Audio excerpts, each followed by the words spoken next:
C'est ce que le Airpride demande, c'est-à-dire qu'on puisse s'aligner sur les prix de l'Hexagone.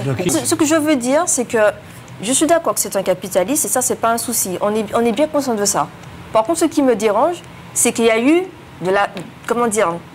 un jeu qui a été fait sous la table ronde pour s'apitoyer en disant qu'ils ne font pas tellement de marge que ça, qu'ils gagnent 2 €, voilà. Alors qu'on voit bien quand même que le groupe, dans l'année 2023, a eu une hausse de 11% de son chiffre d'affaires.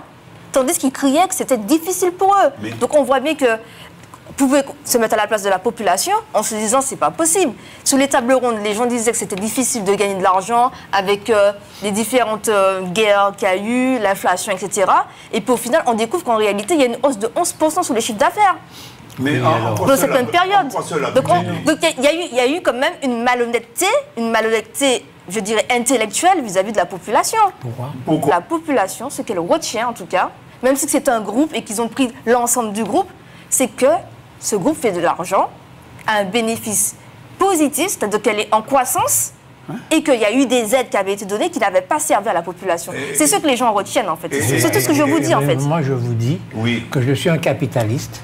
J'ai le moyen, on me fait une fleur, l'État me fait une fleur, je prends. Oui. Je gagne de l'argent. Oui. Et c'est au contrôleur de l'État de m'empêcher de gagner cet argent illégalement. Je vous donne de l'argent pour que vous fassiez baisser les prix. Oui. Vous ne faites pas baisser les prix, eh bien j'interviens pour que vous fassiez baisser les prix ou pour que je vous punisse parce que vous n'avez pas fait baisser les prix. Oui. Mais moi, capitaliste, j'essaye de gagner de l'argent. On a la population qui s'esbaudit. Il fait de super bénéfices. Oui, ben écoutez... voilà un homme qui travaille. Et puis, que peut-on lui reprocher de faire des bénéfices. Eh bien, tout chacun, on n'a qu'à se mettre un peu en mouvement et puis créer des sociétés pour gagner de l'argent. Parce que les chiffres qui sont sortis là ne nous apportent pas d'éléments analytiques pour dire que les marges sur l'alimentaire sont excessives ou pas. Mais parce qu'on lui demandait les comptes globaux. Oui, parce que la vie de la rue pendant les 3 derniers mois disait que l'alimentation et d'autres activités, les pièces détachées, étaient trop chères. Mais ce qui est vrai. Pour comparer, il faut avoir les chiffres précis, les chiffres du secteur pour comparer ce qui est comparable. Que si j'avais des chiffres concernant l'alimentaire, j'aurais pu donner un avis beaucoup plus éclairé. Oui. Monsieur Ayotte, c'est un homme d'affaires dans un système qui s'appelle le système capitaliste. Oui, absolument. Quand on est un capitaliste dans un système capitaliste, ce qu'on essaye de gagner, c'est de l'argent. Absolument. Je suis d'accord. Il n'y a très exactement rien à lui reprocher. Non. Il a monté des affaires pour gagner de l'argent. Okay.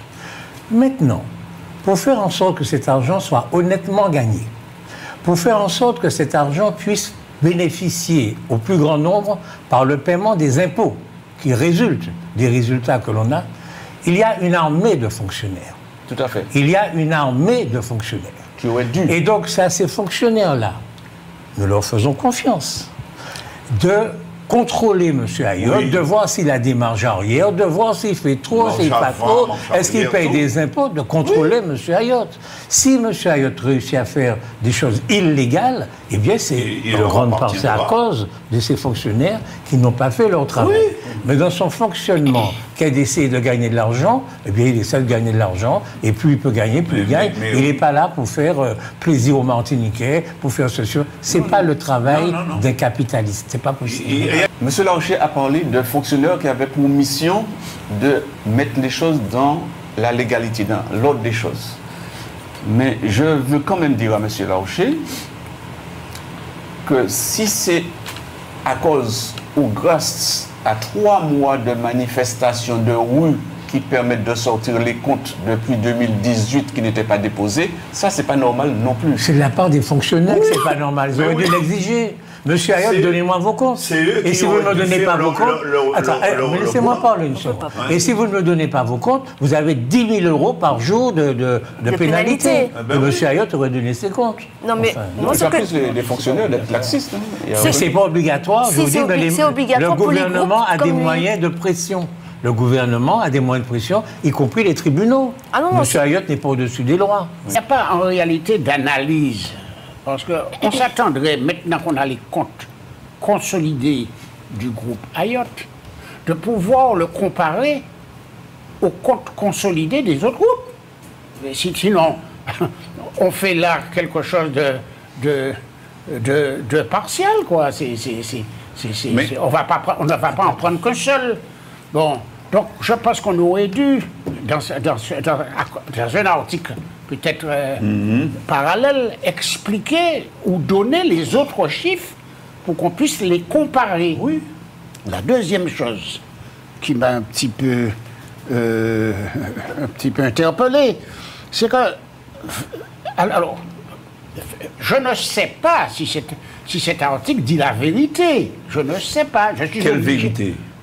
Mais je vais y arriver. Alors, je ne sais pas si cet article dit la vérité, mais en tout cas, je suis obligé de me baser sur les chiffres que j'ai devant moi, qu'on a donnés à la population martiniquaise. Et dans ces chiffres, on dit que le résultat net consolidé du groupe, qui a été de 228 millions d'euros, représente 4,6% du chiffre d'affaires. Alors, c'est vrai qu'il serait bon aussi de le comparer aux autres groupes. Sinon, comment vous faites? Ça, c'est une première chose. Et puis la dernière chose, pour conclure seulement sur ça, il le compare quand même à d'autres groupes du 440. Et il dit ces groupes font 5, 6 et quelquefois 9%.